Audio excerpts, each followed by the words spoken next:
Bienvenidos a Conectando. Hoy dejamos por un momento el aula y sus problemáticas y vamos a hacer algo que quizás incomode, pero que también libera. Vamos a tomar un audio que circula mucho en redes, que me ha llegado en 3 ocasiones y en todas ellas, al escucharlo, algo me incomodaba. En principio pensé que era la incomodidad que la sabiduría produce, pero luego, al escucharlo detenidamente, me di cuenta que la incomodidad la producía la apariencia de sabiduría y lo contradictorio de sus argumentos, ya que aparenta tener una intención sanadora, pero que bajo la lupa de adivinen. Sí, mis omnipresentes preguntas comenzó a desarmarse y cuando el texto fue sometido a la mirada de la psicología, la sociología y la filosofía, quedó en evidencia que este tipo de supuesta sabiduría puede ser muy peligrosa. Lo vamos a escuchar atentamente y lo vamos a desarmar con cuidado, no para quitarte esperanza, sino para darte una verdad más sólida, más humana, más justa. ¿Todo listo? Empecemos entonces. El audio comienza diciendo así. ¿Sabías que las personas que más te dañaron fueron enviadas específicamente para mostrarte lo que necesitabas sanar? No es crueldad del universo, es cirugía. Carl Jung lo llamó sincronicidad de sombra. Detengamos el tiempo aquí. Primero hablemos de Carl Jung, porque usar su nombre sin contexto es como citar a Einstein para justificar la astrología. Jung definió la sincronicidad como un principio de conexión acausal. 2 eventos que coinciden en tiempo y significado, pero sin que uno cause el otro. Por ejemplo, soñar con un escarabajo dorado y que, al contarlo en terapia, golpee la ventana un escarabajo real. Eso es sincronicidad, una coincidencia significativa, no un sistema de recompensas cósmicas. Y la sombra, para Jung, son los aspectos de nuestra propia psique que reprimimos, negamos o proyectamos en otros. No es una teoría sobre personas enviadas para lastimarte. Es una herramienta clínica para trabajar lo que no queremos ver en nosotros. Fusionar ambos conceptos en sincronicidad de sombra es una construcción popular, no es psicología, con lo que esta es una afirmación sin respaldo en los textos originales de Jung. Atribuirle a Carl Jung frases que nunca dijo no es homenaje, es apropiación. Y cuando esa apropiación se usa para justificar el dolor ajeno, deja de ser inocente. Ahora, filosóficamente, este párrafo comete lo que se llama una falacia teleológica. ¿Qué significa esto en términos sencillos?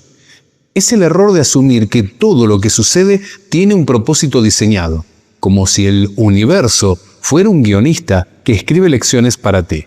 En ciencia, las explicaciones teleológicas que atribuyen fines a eventos naturales se rechazan cuando no hay evidencia de intención. El universo, hasta donde sabemos, es indiferente, no envía personas, no diseña cirugías emocionales. Decir que el daño es cirugía puede sonar poético, pero minimiza el trauma real. El dolor por una traición no es quirúrgico, es caótico, injusto y a veces simplemente maldad humana. Sigue el audio.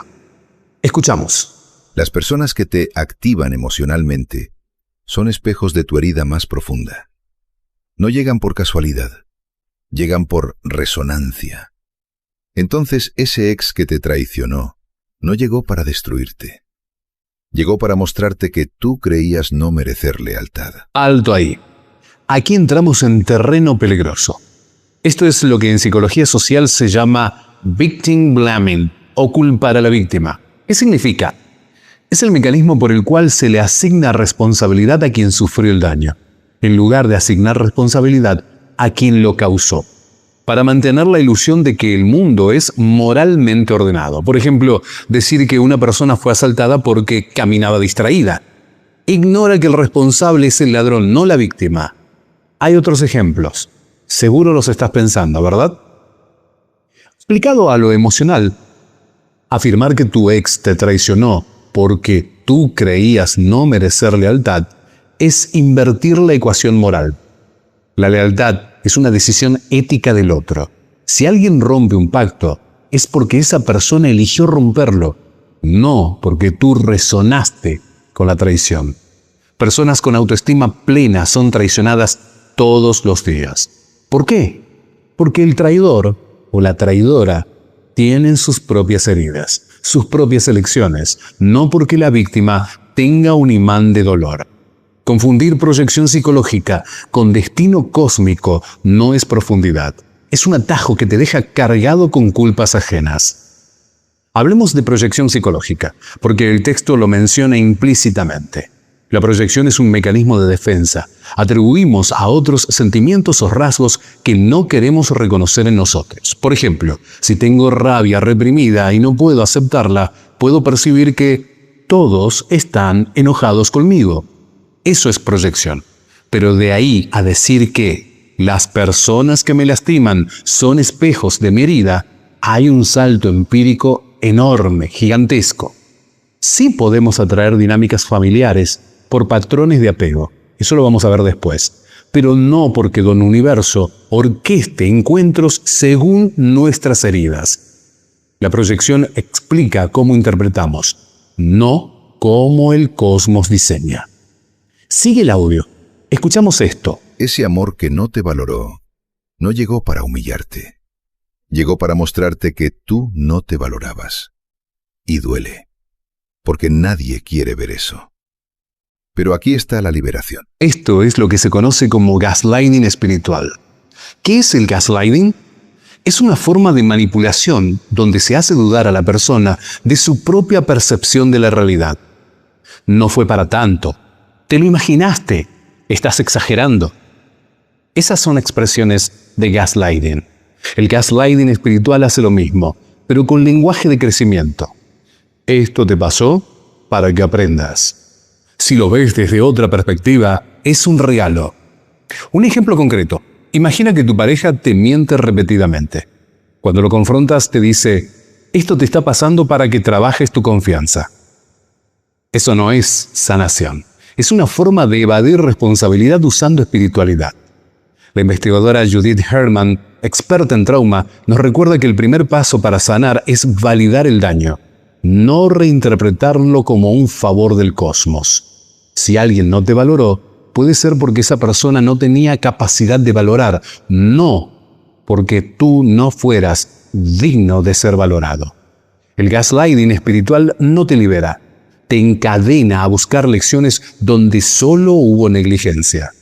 Antes de seguir, una pausa necesaria. Si este episodio te está resonando, si sientes que estás escuchando algo que necesitabas oír, te invito a hacer 3 cosas muy simples. Suscríbete a Conectando, comenta qué parte de esta refutación te tocó más y dale me gusta si crees que más personas necesitan escuchar esto. El algoritmo premia la interacción y así ayudas a que este contenido llegue a quien lo necesita. Gracias por estar acá. Volvemos escuchando el audio. Cuando entiendes la cirugía, dejas de ser víctima. Y te preguntas, ¿qué herida activó esta persona en mí? No qué hizo mal, qué reveló. Y trabajas en esa herida. Porque cuando la sanas, dejas de atraer esa lección. El universo es eficiente. No repite lo que ya aprendiste. Aquí hay varios niveles para desarmar. Primero, la distinción entre ser víctima y haber sido victimizado. Dejar de identificarse con el rol de víctima es saludable, pero eso no significa negar que fuiste objeto de un acto injusto. Puedes ser sobreviviente y, al mismo tiempo, decir, esto que me hicieron estuvo mal. No es contradicción. Segundo, la idea de dejar de atraer esa lección es una versión de la ley de atracción, clasificada como pseudociencia, porque carece de evidencia empírica y asume que controlamos todo con nuestros pensamientos. Pero hay algo real detrás de la sensación de repetir patrones, la teoría del apego y la neuroplasticidad. La teoría del apego desarrollada por John Bowlby y Mary Ainsworth muestra que los vínculos tempranos con cuidadores crean modelos internos que influyen en cómo nos relacionamos de adultos. Si creciste con amor inconsistente, puedes tender a elegir parejas emocionalmente disponibles de forma intermitente. No porque el universo te las envíe, sino porque tu cerebro aprendió que ese es el patrón del amor. Repetir patrones no es karma, es memoria corporal, y la memoria se puede reescribir con conciencia, no con culpa. La neuroplasticidad es la capacidad del cerebro para cambiar sus conexiones a lo largo de la vida. Eso significa que los patrones de apego no son destino. Se pueden modificar con terapia, con relaciones seguras, con práctica. Pero si crees que el universo repite lecciones, puedes caer en un sesgo de confirmación. Recordar solo los casos que confirman tu creencia y olvidar los que la contradicen. Por ejemplo, si piensas, atraigo traiciones porque no me valoro, recordarás las traiciones y olvidarás las veces que te valoraste y aún así te lastimaron, o las veces que te valoraste y te trataron con respeto. El sesgo de confirmación es un atajo mental que distorsiona la realidad para proteger una creencia. Vamos a continuar escuchando el audio. Entonces, la próxima vez que alguien te lastime, antes de explotar, respira y pregunta, ¿qué vine a aprender de esto? Y esa pregunta te cambia el juego completo. Cuidado con esto. Tu enojo no es un error, es información. La psicología emocional nos dice que la ira es una señal de que un límite ha sido violado. Decirte, antes de explotar, pregunta ¿qué viniste a aprender? Puede ser una forma de reprimir una respuesta natural de defensa. A veces, la pregunta correcta no es ¿qué viniste a aprender?, sino ¿por qué permití que esto pasara? ¿Cómo protejo mi integridad ahora? ¿O qué necesito para sentirme seguro, segura de nuevo? Priorizar el aprendizaje sobre la justicia personal puede llevarte a tolerar lo intolerable. No siempre hay una lección, a veces solo hay daño, y reconocerlo duele, pero es más sano que buscar un regalo envuelto en veneno. El audio finalmente cierra con esto. Porque no hay personas equivocadas, solo lecciones que no has completado. Esta es la frase que a mí más me incomodaba. Era algo que en mi mente y corazón no encontraba sentido. No había correspondencia. ¿Sabes por qué? Porque esta frase es la más peligrosa de todas. Borra la responsabilidad moral. Sí hay personas equivocadas. Sí hay acciones incorrectas. Pero para entender por qué esto importa, volvamos a la filosofía.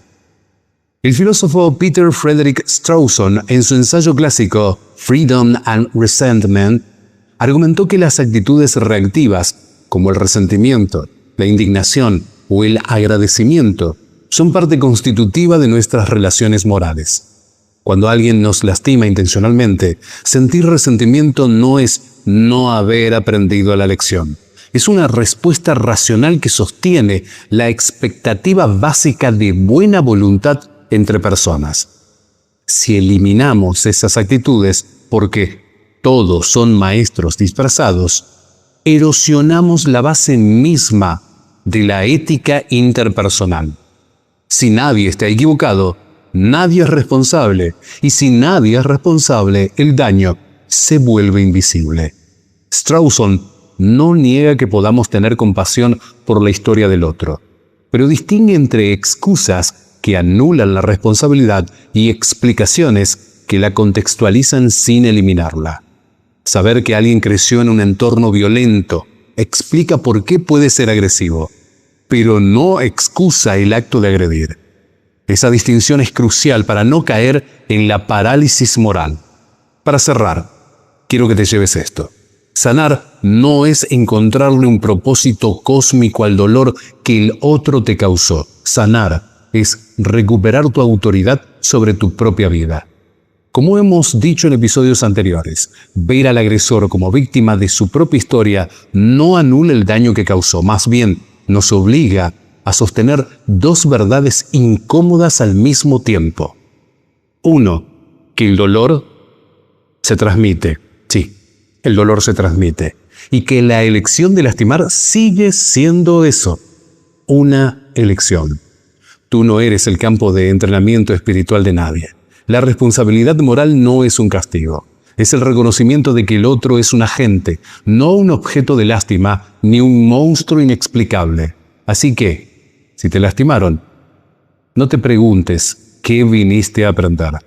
Pregúntate cómo vas a proteger tu paz. Romper la cadena del trauma no requiere olvidar el daño, sino nombrarlo con precisión y exigir reparación sin odio. Y recuerda, por favor, la compasión que no incluye límites no es compasión, es complicidad y autodestrucción. La firmeza que no incluye comprensión no es justicia, es venganza. Si algo de lo que dijimos te tocó, si algo de lo que dijimos tiene que ver con vos o con alguien que conoces, comparte este contenido. Etiqueta a alguien que necesite escuchar esto. Suscríbete a Conectando para no perderte los próximos episodios. Si quieres profundizar en el tema y te interesa acceder al artículo base de este post junto a sus fuentes, me escribes por privado y con gusto comparto contigo mis notas. Gracias por conectar con la verdad, incluso cuando duele y borra toda fantasía. Soy Pablo Jerez y estamos conectando.